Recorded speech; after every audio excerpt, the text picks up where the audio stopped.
అందరికీ నమస్కారం. ఈరోజు ఈ విలేకరుల సమావేశం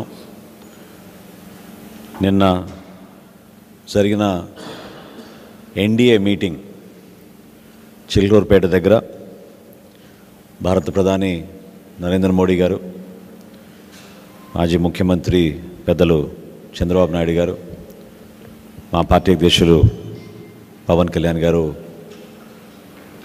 కలిసి నిర్వహించిన మొట్టమొదటి సభ విజయవంతం అయినందుకు ఎంతోమంది కృషి చేశారు. ప్రతి ఒక్క జన సైనికుడికి, వీర మహిళకి, నాయకులకు,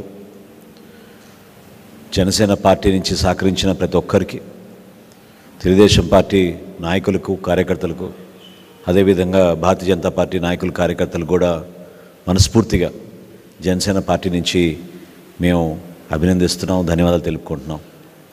అదేవిధంగా సభ సక్సెస్ అవ్వడానికి కారణం కూడా మన పాత్రికేయ మిత్రులు, వీళ్ళు కూడా, మీరందరూ కూడా సహకరించి ఈ సభ గురించి ప్రజల్లోకి లోతుగా అవగాహన తీసుకెళ్లే విధంగా మీరు చేసిన ప్రయత్నాన్ని, మీరు సహకరించిన విధానాన్ని, మీకు నిన్న చిన్న చిన్న ఇబ్బందులు కలిగిన ఓపికతోటి మీరు సభలో ప్రతి ఒక్కరు పాల్గొనడం చాలా అభినందనీయం. ఆ సహనంకి, ఓపిక కోసం మీరు అంతిమంగా రాష్ట్రాన్ని, దేశాన్ని దృష్టిలో పెట్టుకుని ప్రతి ఒక్కరు కదిలి వచ్చారు ముందుకి. అద్భుతమైన కార్యక్రమం నిర్వహించగలిగాం. సో పేరు పేరున ప్రతి ఒక్కరికి ఇందులో పాల్గొన్నందుకు, సహకరించినందుకు జనసేన పార్టీ తరఫున, మా పార్టీ అధ్యక్షులు పవన్ కళ్యాణ్ గారి తరఫున మీ అందరికీ కూడా ధన్యవాదాలు. అదేవిధంగా మొట్టమొదటి సభ కాబట్టి ఎంతోమంది ఎదురు చూసాం. ఏ విధంగా 3 పార్టీల కలయిక వలన మన రాష్ట్రానికి మేలు జరుగుతుంది, మన భవిష్యత్తు ఏంటి, ఎటువంటి దారిలో మనం నడవబోతున్నాం అనేది దీనికి చాలా స్పష్టంగా ప్రధాని నరేంద్ర మోడీ గారు ఆయన ఉపన్యాసంలో వికసిత భారత్ గురించి ఏ విధంగా ఆయన ఒక ప్రణాళిక సిద్ధం చేసుకున్నారో, 2047 సంవత్సరం కల్లా భారతదేశం ప్రపంచంలోనే ఉన్నత స్థానానికి వెళ్ళే విధంగా ఆయన చేసిన ప్రణాళిక, ఆయన పడిన కష్టాలు, ఏ విధంగా ఒక మంచి డెవలప్మెంటల్ ప్లాన్ ఆయన సిద్ధం చేశారో, ఏ విధంగా ఇన్ఫ్రాస్ట్రక్చర్ గురించి వాళ్ళు ఎక్కువ ఫోకస్ చేశారో, అదేవిధంగా ఆంధ్రప్రదేశ్ని కూడా వికసిత ఆంధ్రప్రదేశ్ అవ్వాలనేది ఆయన తన మాటల్లో చాలా స్పష్టంగా చెప్పారు. ఖజానా ఖాళీ అయిపోయి ఎక్కడ చూసినా అవినీతి, ఏ డిపార్ట్మెంట్లో చూసినా అవినీతి.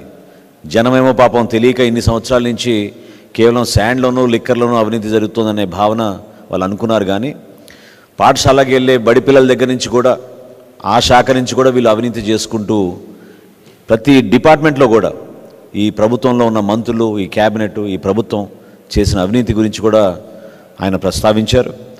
మేము కూడా అనేక సందర్భాల్లో జనసేన పార్టీ నుంచి సమాజానికి అర్థమయ్యే విధంగా, ఏ విధంగా వీళ్ళు ప్రజలకు సంబంధించిన డబ్బుని దుర్వినియోగం చేసుకుంటూ సొంత ఆస్తుల కోసం విచ్చలవిడిగా ఖర్చులు చేసుకుంటూ వీళ్ళు పోయారో వాటన్నింటి కూడా వివరించాం. విద్యాశాఖలో జరిగిన అవినీతి, 3వ తరగతి పిల్లలతో టోఫెల్ ఎగ్జామ్లు రాయిపించడానికనే ఒక ప్రణాళిక, ఎవరు ఊహించని విధంగా 35,000 కోట్ల రూపాయలు భూసేకరణ కోసం, జగనన్న కాలనీల కోసం వీళ్ళు వెచ్చించిన విధానం అందరం కూడా చూసాం. ఈ రోజుకి కూడా 91,000 కోట్ల రూపాయలు వీళ్ళు తీసుకొచ్చిన అప్పుల్లో ఎక్కడ పోయిందో ఎవరికి అర్థం కాని పరిస్థితి. ఈ రోజుకి కూడా అసలు వాలంటీర్ల వ్యవస్థ నిర్మాణం చేసాం, 2,60,000 మందికి ఉద్యోగాలు ఇచ్చామని చెప్పి అందులో 1,00,000 మందికి వివరాలు లేకుండా వాళ్ళ పేర్ల జీతాలు తీసేసుకుని సంవత్సరానికి 60 కోట్ల రూపాయల చొప్పున వీళ్ళు అవినీతికి పాల్పడుతున్నారు. స్థానికంగా మీరు చూస్తే ఇక్కడ ఉన్న సలహాదారులు ఏ విధంగా దాదాపు 680 కోట్ల రూపాయలు వీళ్ళు ఈ 5 సంవత్సరాల్లో ఖర్చు పెట్టి ప్రభుత్వ ధనాన్ని దుర్వినియోగం చేశారో ఇవన్నీ కూడా మీరు చూశారు. మేము జనసేన పార్టీ నుంచి మేము వీటన్నిటి కూడా వివరించుకుంటూ వచ్చాం. మేము కోరేది ఏంటంటే, ఖచ్చితంగా రాబోయే రోజుల్లో మన దేశానికి నరేంద్ర మోడీ గారి నాయకత్వం ఎంతో అవసరం. వారి అనుభవంతో, వారికి ఉన్న పట్టుదలతోటి, వాళ్ళకున్న దూరదృష్టితోటి, విజన్ తోటి ఒక అంతర్జాతీయ స్థాయిలో ఆయన ఆలోచిస్తున్నారు. కాబట్టి తప్పకుండా ఆంధ్రప్రదేశ్కి ఆ విధంగా అభివృద్ధి జరుగుతుంది. మనం చేయాల్సిన అనేక కార్యక్రమాలు సంక్షేమంతో పాటు అభివృద్ధి అనే దానిపైన ఫోకస్ చేసుకుంటూ ఖచ్చితంగా ప్రభుత్వాన్ని ఏర్పాటు చేస్తాం. అందులో ఏమాత్రం కూడా ఎవరికి ఎటువంటి డౌట్ లేకుండా క్షేత్రస్థాయిలో అద్భుతంగా ప్రజలు స్పందిస్తున్నారు. ప్రతి నియోజకవర్గంలో కూడా ఇట్స్ ఓన్లీ అబౌట్ మెజారిటీ తప్ప గెలుపు ఎవరనేది ప్రజలు చాలా స్పష్టంగా నిర్ణయం తీసుకున్నారు. ఎన్డీఏ కూటమికే ఈ గెలుపు అనేది.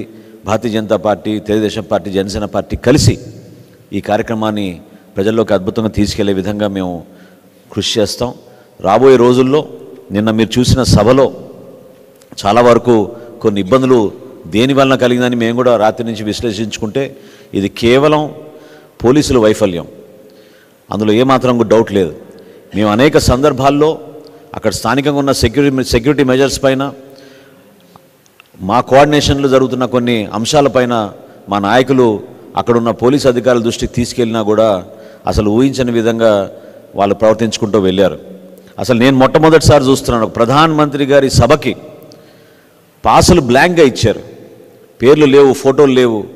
అసలు జిల్లా కలెక్టరు, ఒక జిల్లా ఎస్పీ ఏ విధంగా అట్లా సంతకాలు చేసి పాసులు ఇచ్చారనేది ఈరోజు జనసేన పార్టీ నుంచి మేము ప్రశ్నిస్తున్నాం. ఈ చాలా సీరియస్గా తీసుకోవాల్సిన అంశాలు. దేనికోసం వీళ్ళు ఈ విధంగా ఇంత రెక్లెస్గా బిహేవ్ చేశారు? ఎందుకు ప్రధానమంత్రి స్థాయి వ్యక్తి వచ్చి మనకి సభ నిర్వహించుకుంటున్నప్పుడు తీసుకోవాల్సిన జాగ్రత్తలు, ఎందుకంటే పెరిమీటర్ అంతా వీళ్ళ కంట్రోల్లో ఉంటుంది. పెరిమీటర్ మన స్థానిక పోలీసుల కంట్రోల్లో ఉన్నప్పుడు ఎందుకు ఈ విధంగా వాళ్ళు పూర్తి స్థాయిలో ఇటువంటి ఒకేషన్కి వాళ్ళు గేరప్ అవ్వలేకపోయారనేది తప్పకుండా దీనిపైన ఎంక్వైరీ జరగాలి. ఈరోజు సాయంత్రం 4ంటికి ఎలక్షన్ కమిషన్కి దీనిపైన కంప్లైంట్ ఇవ్వబోతున్నాం. తప్పకుండా ఎవరైతే అధికారులు దీంట్లో నిర్లక్ష్యం చేశారో, నిర్లక్ష్యంగా వ్యవహరించారో వారిపైన తప్పకుండా చర్యలు ఉంటాయి రాబోయే రోజుల్లో అనేది నాకైతే చాలా బలంగా నేను కోరుకుంటున్నాను. ఇది చాలా తప్పు. ఇది సభ మేము ఏర్పాట్లు చేసుకున్నప్పుడు ప్రధానమంత్రి గారి భద్రత విషయంలో, సభలో జరగాల్సిన సెక్యూరిటీ విషయాల్లో సరైన రీతిలో వీళ్ళు స్పందించలేనిది తప్పకుండా నేను జరిగిన సంఘటనలో అది భాగమే అని నేను మనస్ఫూర్తిగా నేను తెలుపుతున్నాను. రాబోయే రోజుల్లో ఎన్నో అవమానాలకు గురయ్యాం. అనేక సందర్భాల్లో అనుమానాలు కూడా ప్రతి ఒక్కరిలో వస్తూనే ఉన్నాయి. కానీ ఇంత దూరం ప్రయాణం చేయగలిగామంటే దీని వెనక పవన్ కళ్యాణ్ గారి కృషి ఎంతో ఉందని ఈ సందర్భంగా గుర్తు చేస్తున్నాను. ఎందుకంటే అమరావతి రైతులు ఎప్పుడైతే ఇదే హాల్లోకి వచ్చి పవన్ కళ్యాణ్ గారిని కలిసి 2020 జనవరి మాసంలో ఈ ప్రభుత్వం చేస్తున్న దాష్టికాల గురించి, వాళ్ళు మనస్ఫూర్తిగా రాష్ట్రానికి ఒక రాజధాని కావాలన్న భూములు ఇస్తే వాళ్ళని ఏ విధంగా హింసిస్తున్నారో, ఏ విధంగా వాళ్ళని అవమానపరుస్తున్నారో ఆ విషయం చెప్పినప్పుడు మొట్టమొదటిసారి జనవరి 2020 సంవత్సరంలో ఢిల్లీకి మేము ప్రయాణం చేసి ఆ రోజున్న భారతీయ జనతా పార్టీ నాయకులతో సంప్రదించి అప్పటి నుంచి కూడా ఈ పొత్తు ఎంతో అవసరం, రాష్ట్రానికి మేలు జరగాలి, ప్రధానమంత్రి నరేంద్ర మోడీ గారి నాయకత్వం ద్వారా ఇటువంటి పొరపాట్లు జరగకుండా చూసుకోవాల్సిన బాధ్యత మనందరిపైన ఉందనే ఆలోచనతో పవన్ కళ్యాణ్ గారు ప్రతి సందర్భంలో కూడా ప్రతిపక్ష ఓటు చీలనివ్వము, ఎట్టి పరిస్థితుల్లో కూడా వైఎస్ఆర్సీపీ విముక్త ఆంధ్రప్రదేశ్ కోసం మీ అందరం కూడా పోరాడతాం అనేది దాదాపు 4 సంవత్సరాల నుంచి ఆయన చేసిన కృషి. నిన్న వేదిక పైన ప్రధానమంత్రి గారు, చంద్రబాబు నాయుడు గారు, అదేవిధంగా పవన్ కళ్యాణ్ గారు ఉపన్యాసాలు చాలా స్పష్టంగా మనందరం కూడా చూసాం. దయచేసి రాష్ట్ర ప్రజలు కూడా నేను కోరేది ఏంటంటే, ఈ కలయిక చాలామందికి నచ్చదు.